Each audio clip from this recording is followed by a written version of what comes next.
একটা এফআইআর আপনার জীবন থামিয়ে দিতে পারে। হ্যালো, নমস্কার, আমি অ্যাডভোকেট কুমার, ল সিম্পলিফাইড চ্যানেলে আপনাকে স্বাগত জানাই। প্রিয় সাথী, আজকের ভিডিওটা আমি খুব শান্তভাবে বলবো, কিন্তু কথাগুলো ভেতরে আগুন লাগাবে। কারণ একটা এফআইআর, শুধু একটা এফআইআর আপনার সম্মান, পরিবার, চাকরি, রাজনৈতিক ক্যারিয়ার সবকিছু কাঁপিয়ে দিতে পারে। আপনি হয়তো মিটিং মিছিল করেন, আপনি হয়তো সরকারের নীতির বিরোধিতা করেন, আপনি হয়তো সংগঠনের হয়ে মাঠে কাজ করেন, আর হঠাৎ একদিন শুনলেন আপনার নামে এনডিপিএস, ড্রাগস, গাঁজা, চরস কেস। আপনার নামে হিউম্যান ট্রাফিকিং, মানব পাচারের কেস হয়ে গেছে, কিংবা রায়টস, আনলফুল অ্যাসেম্বলি, নানা গুরুতর ধারা। আপনার পরিবার কাঁপছে, প্রতিবেশী মুখ ফুরিয়ে দিচ্ছে, আর মাথার ভেতর একটাই শব্দ ঘুরছে, আমি শেষ, আমার জীবন শেষ। আজ আমি আপনাকে একটা কথা লিখে দেব, মামলা হওয়া মানে দোষী হওয়া নয়। আপনার বিরুদ্ধে মামলা হয়েছে তার মানেই আপনি দোষী, এই কনসেপ্টটা কিন্তু সঠিক নয়। আর মিথ্যে মামলা হলে আপনার হাতে আইন আছে, কৌশল আছে, এবং লড়াই করার রাস্তা আছে।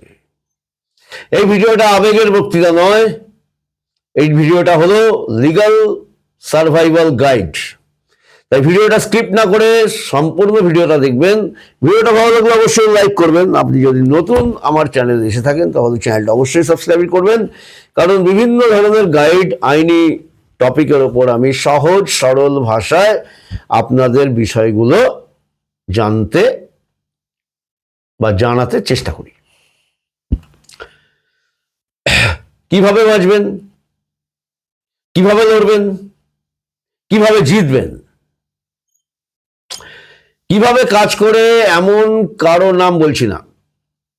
দেখুন, ক্রিমিনাল ল অ্যাজ প্রেশার টুল ভারতীয় আইন ব্যবস্থাকে অনৈতিকভাবে রাজনৈতিক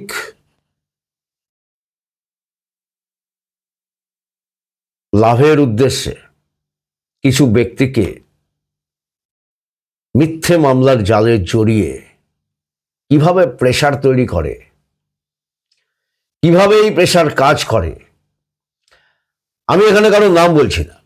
আমি শুধু বলছি, অনেক মানুষ অভিযোগ করেন যে বিরোধিতা বা মাঠের কাজ করলে, মানে মাঠে নেমে রাজনীতি করলে, তাদের বিরুদ্ধে কখনো কখনো কঠিন ধারা দিয়ে মামলা দেওয়া হয় যাতে তারা চুপ করে যায়। এটা কিভাবে কাজ করে জানেন? আগে আপনাকে ভয় দেখানো হবে, তারপরে সমাজে আপনাকে অপরাধী বানানো হবে, তারপরে 3 নম্বর পরিবারকে ভেঙে দেওয়া হবে, 4 নম্বর আপনার মামলা মোকদ্দমায় ব্যস্ত করে মাঠ থেকে সরিয়ে দেওয়া হবে। আপনার নামে এত কেস করবে, আপনি কোর্টে কোর্টেই দৌড়ে বেড়াবেন। আপনি মিটিং, মিছিল, পথসভা, জনসভা কিচ্ছু করতে পারবেন না। এটা একটা রাজনৈতিক ট্র্যাপ। আজ ভিডিও আমি তাদের জন্য বানাচ্ছি যারা পশ্চিমবঙ্গে এই চোর জোচ্চোর সরকারের বিরুদ্ধে বিরোধিতায় সোচ্চার। এনডিপিএস আর হিউম্যান ট্রাফিকিং ভয়ঙ্কর দুটো নাম, কারণ নাম শুনলেই মানুষ ধরে নেয় এটা সত্যি। নিশ্চয়ই এইসব করছে, তা নাহলে চলছে কি করে? কিন্তু কোর্ট নাম দেখে রায় দেয় না। কোর্ট কি দেখে? কোর্ট দেখে প্রমাণ, এভিডেন্স, প্রতিক্রিয়া এবং যুক্তি, লজিক। তাই আজ থেকে আপনি একটা কাজ করবেন, ভয় নয়, ভয়কে জয় করতে হবে। আপনি দেখবেন এভিডেন্স কোথায়, প্রসিডিওর কোথায়। আপনার নামে যে মামলাটা দিয়েছে তার এভিডেন্সটা কোথায়? এভিডেন্স জালি করা যায় না, ওটা ইনভেস্টিগেশনে ঠিক ধরা পড়ে। মিথ্যা মামলায় পড়লে সাধারণ মানুষ যে ভুলটা প্রথমেই করে সেটাকে সবচেয়ে বড় দুর্বল করে দেয়। সেই ভুল সে কি করে? সঙ্গে সঙ্গে প্যানিক হয়ে যায়, উরি বাবা, আমার নামে একটা মামলা করে দিয়েছি, এইবার কি হবে? থানায় গিয়ে চেঁচায়, হুমকি দেয়, ফেসবুকে অতি কথা বলে বসে, কখনো ভয় পেয়ে পালিয়ে বেড়ায়, কখনো ভুল স্টেটমেন্ট দিয়ে বসে। আমি স্পষ্ট বলছি, প্যানিক রিয়াকশন মানে আপনি কিন্তু ট্র্যাপে পড়ে গেলেন, আপনি নিজের কেসটা নিজেই দুর্বল করছেন। আপনার লক্ষ্য হবে কাম, শান্ত হওয়া, ওই সময় মাথা ঠান্ডা, पैर में चक्कर, मुंह में शक्कर, दिमाग में बर्फ। বিজনেস করুন আর রাজনীতি, এই তিনটে আপনার মধ্যে কোয়ালিটি থাকতে হবে। তাই একদম ঠান্ডা মাথায় ডিল করতে হবে, শান্ত হয়ে, লিগাল আর ডকুমেন্টেড। আজকের ভিডিওর শেষে আপনার মাথায় একটাই বাক্য থাকবে, আমি আবেগে নয় আইনে লড়ব। যুদ্ধের মানচিত্র, কেস ম্যাপ বানান। যদি আপনার সাথে এরকম কিছু ঘটে থাকে বা ঘটার সম্ভাবনা আসন্ন, কারণ সামনেই তো বিধানসভা ইলেকশন, অনেককেই ভুলভাল কেসে ভেতরে পাঠাবে। তাই আজকে এই ভিডিও বানাচ্ছি, যাতে আপনারা ভয় না পেয়ে ভয়কে জয় করেন এবং চোখে চোখ রেখে কথা বলতে পারেন। যদি অন্যায় না করেন, কারোর সাধ্য নেই আপনাকে বিপদে ফেলার।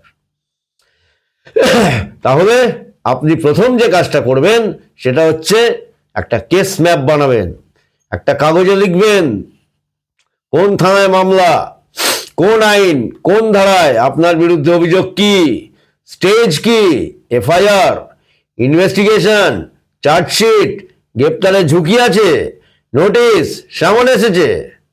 কারণ অনেক সময় একসঙ্গে একাধিক মামলা দিয়ে আপনাকে ওভারওয়েম করা হয়, যাতে আপনি ভেঙে পড়েন।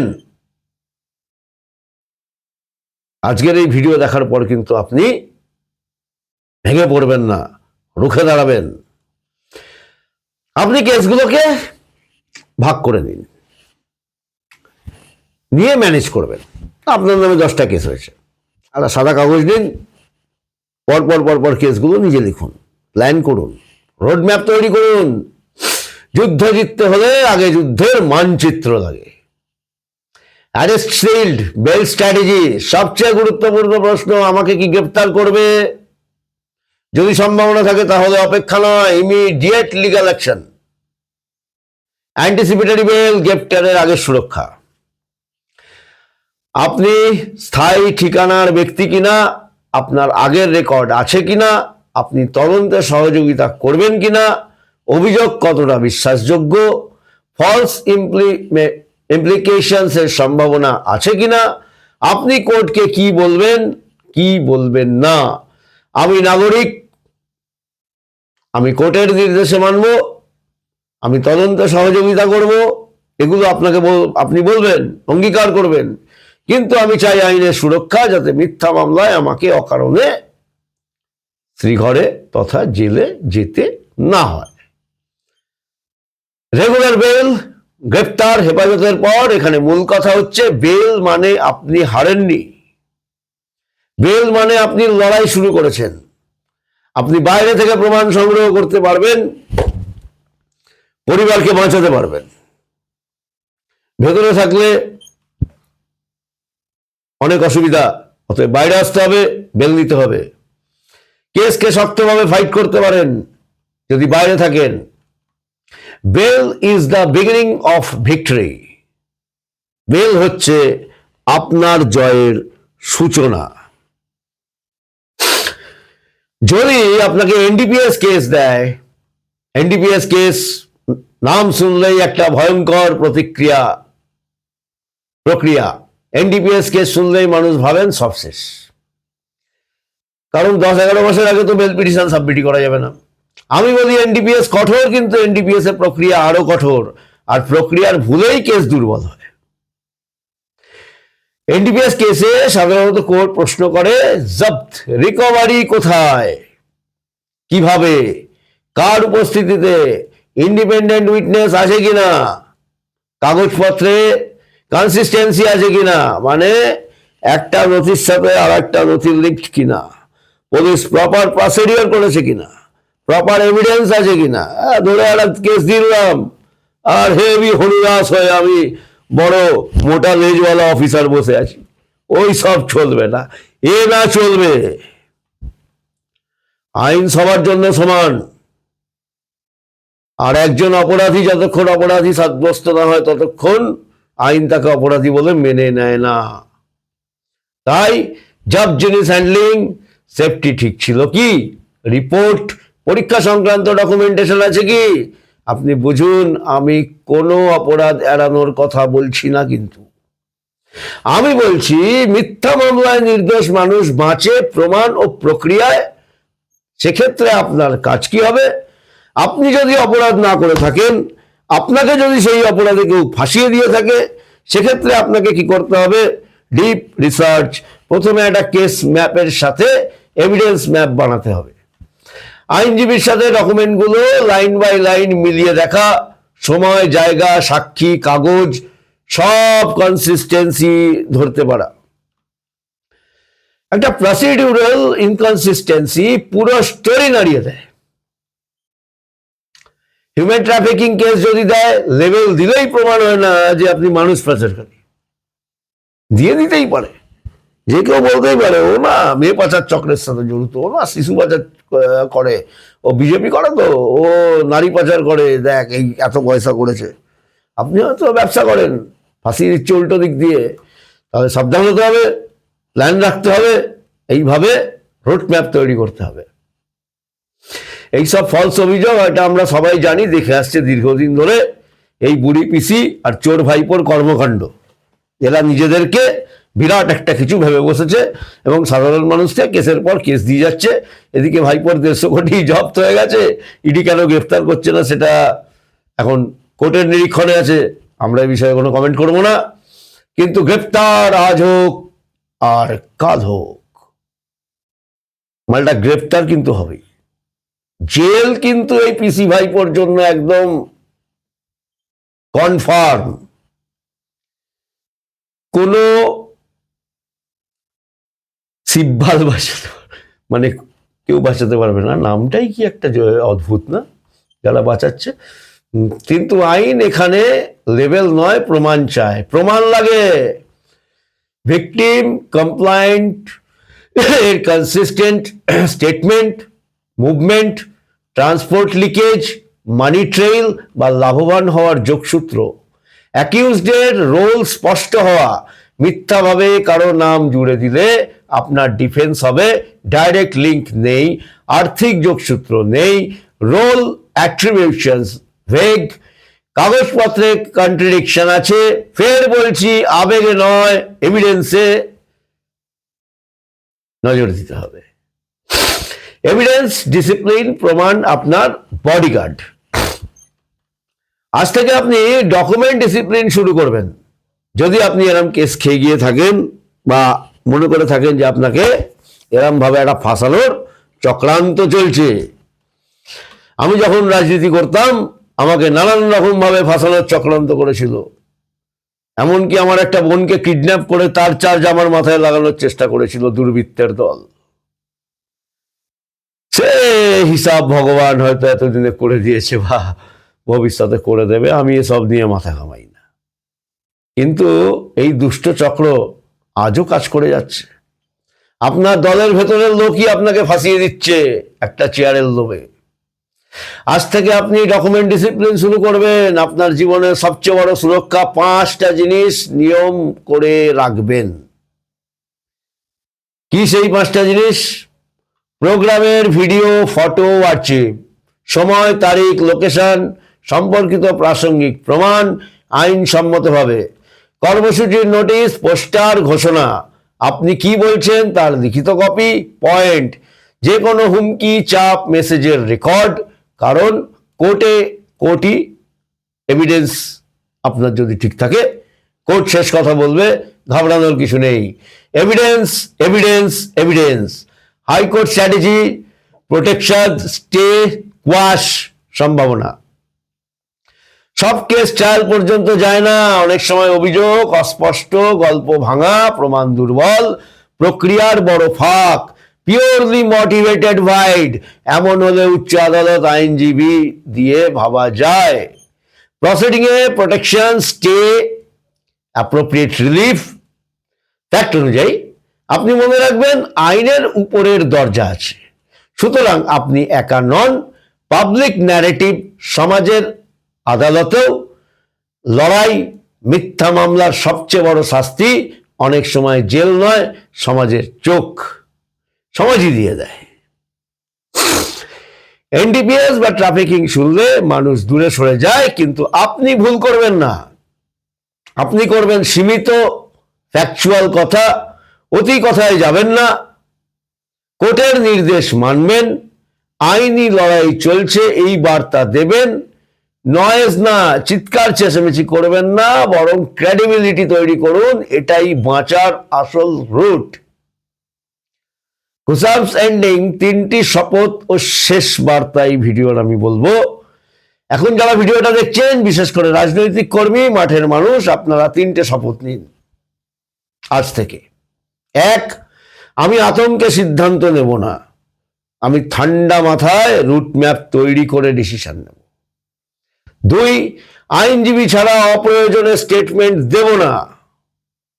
আপনার ওপর যখন কেস হয়ে গেছে, আপনি আপনার আইনজীবীর সাথে কনসাল্ট না করে কোথাও কোনো স্টেটমেন্ট দেবেন না। আপনি স্টেটমেন্ট দেবেন কোর্টে, কারণ পুলিশের কাছে দেওয়া স্টেটমেন্ট অ্যাডমিসেবল নয়। আপনি কোর্টে কি বলছেন সেটা মেন ব্যাপার। তাহলে ওখানে বকবক করে লাভ নেই। আর ওরা যদি মারধর করে তাহলে ওরা অপরাধী। কোঅপারেট করুন যতটা সম্ভব, কিন্তু ওইসব করবেন না। 3, আমি প্রমাণ রেখে আইনের পথে লড়ব। 3 নম্বর এই শপথটা নিন। আর এখন শেষ কথা বলবো, আপনার নামে মামলা হয়েছে মানে আপনি অপরাধী এটা কিন্তু নয়। অনেক সময় মানুষকে চুপ করাতে মামলা দেওয়া হয়, এটা অভিযোগ হিসেবে আসে, কিন্তু সত্যিটা হলো শেষ কথা বলে আদালত। আর যে ব্যক্তি আইন জানে তাকে ভয় দেখিয়ে থামানো যায় না, এটা ওই চোরেরা খুব ভালো করে জানে। তাই ভয় নয়, ভয়কে জয় করুন।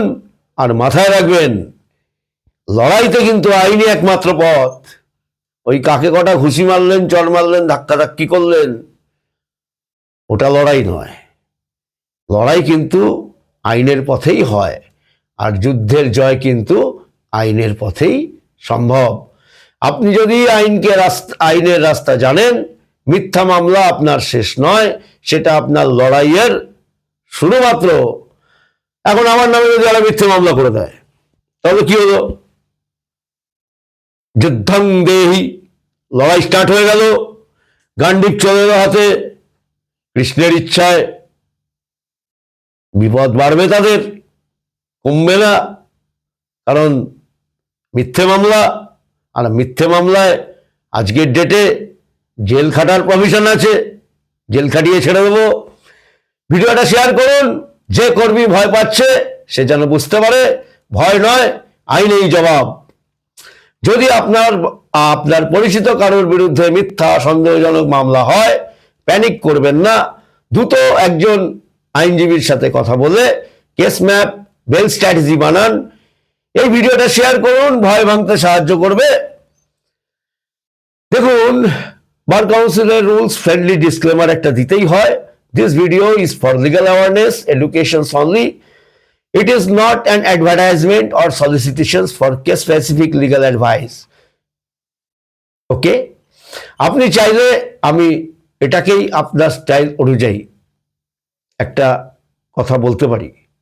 সেটা হচ্ছে, আপনার সাথে যদি অবিচার হয়, কেউ যদি আপনার পাশে না থাকে, আপনি জানবেন ভগবান আর আইন এই দুটো কিন্তু আপনার পাশে সবসময় থাকে। তাই ধৈর্য রাখবেন, শান্ত থাকবেন, রুট ম্যাপ তৈরি করবেন, একদম পারফেক্ট লড়াই করবেন, জিত আপনার হবেই। আজকের ভিডিও এই পর্যন্তই, দেখা হবে আবার অন্য ভিডিও। যদি ভিডিওটা ভালো লাগে অবশ্যই লাইক করুন, ভিডিওটা শেয়ার করে রাজনৈতিক বন্ধুদের কাছে এই ভিডিওটা পৌঁছে দিন। অনেকেই আতঙ্কে থাকে, অনেকের বিষয়গুলো ক্লিয়ার হয় না। আমার মনে হলো এই বার্তাটা আপনাদের দেওয়া উচিত, তাই আজকে আমি এই এডুকেশনাল ভিডিওটা আপনাদের জন্য তৈরি করলাম। আজকে যদি নতুন এই চ্যানেলে এসে থাকেন, অবশ্যই চ্যানেলটা সাবস্ক্রাইব করবেন। আমি বিভিন্ন টপিকের ওপর সহজ সরল ভাষায় আইনের দিকগুলো ব্যাখ্যা করে থাকি, আপনাদের কিছু সুবিধা করে দেওয়ার চেষ্টা করে থাকি।